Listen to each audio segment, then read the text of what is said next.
नमस्कार मु अभिरंजन आप देखते लाइव विथ हमियो 2019 निर्वाचन रे खोला मंच रे चैलेंज देइथिले 120 सीट जीतिबे अमित शाह आ ओडिसा रे बीजेपी मात्र 23 सीट जीति पारिला आ एथर सरकार गढ़िबा को हेले मात्र दरकार 74 सीट आ अमित शाह निज भाषण रे कहउचंती 75 सीट जीतिबे तो 120 र चैलेंज 23 को खसिला आ एथर नैचंती 75 र टार्गेट तबे कोन रहइबो ओडिसा बीजेपी रो फलाफल ता ऊपर आलोचना करबा हमर ए टॉपिक हम सहित अछंती वरिष्ठ सांबादिक अरविंद दास सर देखंदु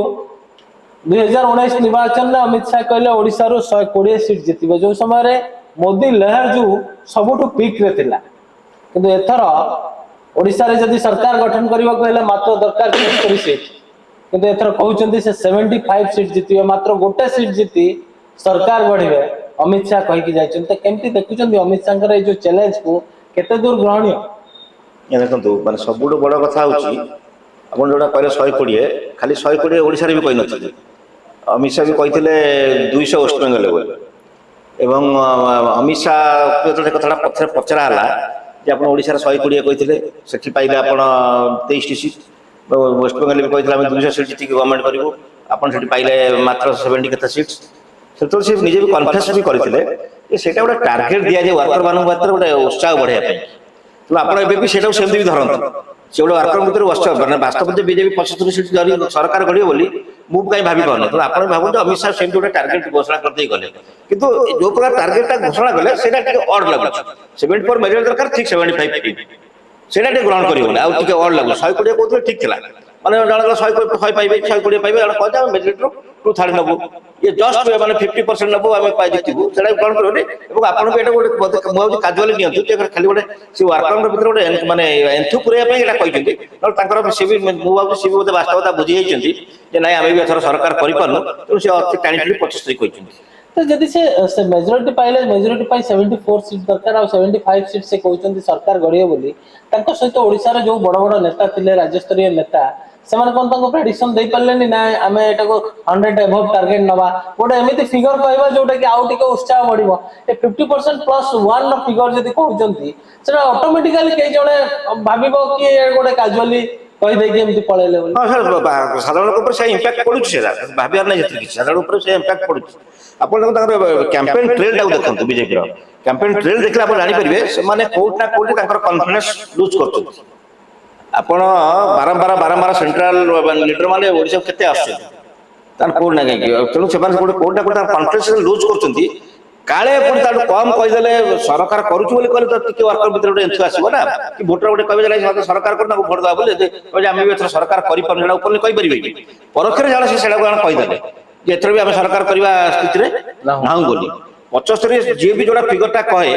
से टिके ऊपर कहे तळु आसले या बोली माने यूजुअल प्रैक्टिस समस्त अपर हैंड रे कहि थांती फिगरटा तळु आसे आ जे 75 तळु गला त इमेज खसी गला से तेणु ये केवल गोटे माने कौन फेस माने मैनेज करिया पई कि एटा गोटे कहिछन कारण आपण देखु से ता भीतर आउ कथा भी कहिछन जे ये तीनटा फोर्थ राउंड परे मोदी ऑलरेडी 270 सीट पाई सारे सेटा भी सेया कारण विभिन्न मीडिया दल एनालिसिस करछे फोर्थ राउंड परे गोटे बीजेपी लहर कमुच बोल देश सारा से गोटे लोक भीतर गोटे पुणे माने तांका कर्मी के भीतर एंतु पुरे भाई से कहिछन वास्तव चित्र से अछि कि नै जाने विभिन्न गणमाध्यम को से नाही बोली एवं जो जेमती मोदी जोड़ा इस बार 400 पार सी भी सेया गोटे वर्कर एवं नेता भीतर गोटे एंथु पुरे पे कराउची आज किसी वास्तवता नाही तो आपण माने आपण कोन केई एते गुरुत्व देवार आवश्यक भी नाही से माने जेमती कहिसंती ए कथा से काई कहउछन जेतले आ भीतर विभिन्न माध्यम रा आसिया परे बीबीसी रे भी गोटे एनालिसिस आछि ओडिसा पई मोर और लेस आपण देखो बीबीसी टा प्राय अनेक ग्रहण करत कारण भावते से बहुत सिंसियरली से करती एक्सरसाइज करते सब करती बीबीसी से समय कही देती ओडिशा रे भी से थर जीति जीतु 7टा मात्र एमपी सीट जीति गला थर भी कम पाए तेणु सी भी 15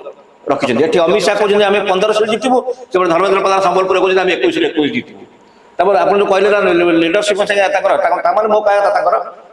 से इंटराक्शन होनी पब्लिक की जीवा पर इंटराक्शन बोधे ना 15 ये कहवा से 21 के कहउछन ନିହାତି ତେଣୁ ଆପଣ ଯୋଉଟା କଲେ ତାଙ୍କ ଭିତରେ ବି କୋଉଠି ନା କୋଉଠି ଗୋଟେ କୋର୍ଡିନେସନ ଲ୍ୟାକ୍ କରୁଛି ଏବଂ କୋର୍ଡିନେସନ ଲ୍ୟାକ୍ କଲା ପରେ ସେମାନେ ଜାଣିପାରୁଛନ୍ତି ଆମେ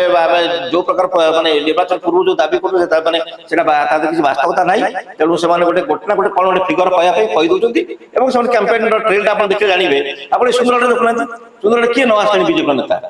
ସମସ୍ତେ ଆସିଲେ ଅମିତ ଶାହ ଆସିଲେଣି, ଜେପି ନଡ୍ଡା ଆସିଲେଣି, ଅଶ୍ୱିନୀ ବୈଷ୍ଣବ ଆସିଲେଣି, ଛତିଶଗଡ଼ରେ ତ ଗଭର୍ଣ୍ଣମେଣ୍ଟ ପୁରା ବୋଧେ ଆସିଛି ବସିଛି, chief minister, deputy chief minister, finance minister ସମସ୍ତେ ଆସି ବସିଛନ୍ତି ଏଠି। ଆଜି ପର୍ଯ୍ୟନ୍ତ ତାଙ୍କର ଥିଲେ କେନ୍ଦ୍ରୀୟ ନେତୃତ୍ୱ ମାନେ ଏମିତି ବିଭିନ୍ନ ଜାଗାରେ ବୁଲୁଛନ୍ତି। ଗୋଟେ ଜାଗାରେ କୋଉଠି ଅମିତ ଶାହ ଆସିଲା ପରେ ମୋଦି ଆସୁଛନ୍ତି, ମୋଦି ଆସିଲା ପରେ ଜେପି ନଡ୍ଡା ଆସୁଛନ୍ତି। ଏସବୁ କରୁଛନ୍ତି ଅର୍ଥ ସେମାନେ କୋଉଠି ନା କୋଉଠି ଗୋଟେ ବ୍ୟାକଫୁଟରେ ଅଛନ୍ତି ବୋଲି ଫିଲ୍ କରୁଛନ୍ତି। କେବଳ ଓଡିଶାରେ ନୁହଁ, ମତେ କାହିଁ ଲାଗୁଛି ନ୍ୟାସନାଲ ସିନାରିଓରେ କୋଉଠି ନା କୋଉଠି ବ୍ୟାକଫୁଟ ସେମାନେ ଓଡିଶାକୁ କନସେନ୍ଟ୍ରେଟ କରୁଛନ୍ତି। କିନ୍ତୁ ଆପଣ ସେ ଫିଗର ଉପରେ ଯାଆନ୍ତୁ ନା, ଫିଗରଟା ମୁଁ ଏବେ ବି କହୁଛି ସେମାନେ କେବଳ କର୍ମୀମାନଙ୍କୁ ଗୋଟେ ଉତ୍ସାହ ଦେବା ପାଇଁ ଖାଲି କହିଛନ୍ତି। ନିଶ୍ଚିତ ଭାବେ 2019ରେ ଯଦି ତାଙ୍କ ଅମିତ ଶାହଙ୍କ ଭାଷଣ ଦେଖିବା 120 ସିଟ୍ ଜିତିବାର ଯୋଉ ଦମ୍ଭୋକ୍ତି ପ୍ରକାଶ କରିଥିଲେ ତାହା ମାତ୍ର ସୀମିତ ରହିଲା 23ରେ। ଆଉ ଏଥର ଯୋଉ ଫିଗର କହିଛନ୍ତି ସେ ଫିଗରକୁ ନେଇ ବେଶ ଚର୍ଚ୍ଚା, ମାତ୍ର ମେଜରିଟି +1 ଫିଗର ମାତ୍ର 75 ସିଟ୍ ଜିତିବେ ବୋଲି ସେ ଦମ୍ଭୋକ୍ତି ପ୍ରକାଶ କରିଛନ୍ତି। ଅନ୍ୟପଟେ ଏମପି ସିଟ୍ ଯାହା ବିବିସିର ସର୍ଭେ କହୁଛି ମାତ୍ର 7ଟି ଓଡ଼ିଶାରେ ଜିତୁଛି ବିଜେପି ଏମପି, କିନ୍ତୁ ଏଠି ଅମିତ ଶାହ 15 ସିଟ୍ରେ ଜିତିବ ବୋଲି କହୁଥିଲା ବେଳେ ଠିକ ସମୟରେ ଧର୍ମେନ୍ଦ୍ର ପ୍ରଧାନ 21ରୁ 21 ସିଟ୍ ଜିତିବେ ବୋଲି ତାଙ୍କ ନିଜ ଭାଷଣ ବା ନିଜ ବକ୍ତବ୍ୟରେ କହୁଛନ୍ତି। ତେବେ ଦେଖାଯାଉ ଏଇ ଯୋଉ ଫିଗରକୁ ନେଇକି ଯୋଉ ଗୋଳମାଳିଆ ରହିଛି ବା ଫିଗରକୁ ନେଇକି ଯୋଉ ଚର୍ଚ୍ଚା ରହିଛି, ନିର୍ବାଚନୀ ଫଳ କୋଉଆଡେ ଯାଉଛି ଆଉ ବିଜେପିର ଫିଗର ଏଥର କମୁଛି କି ବଢୁଛି। ନମସ୍କାର।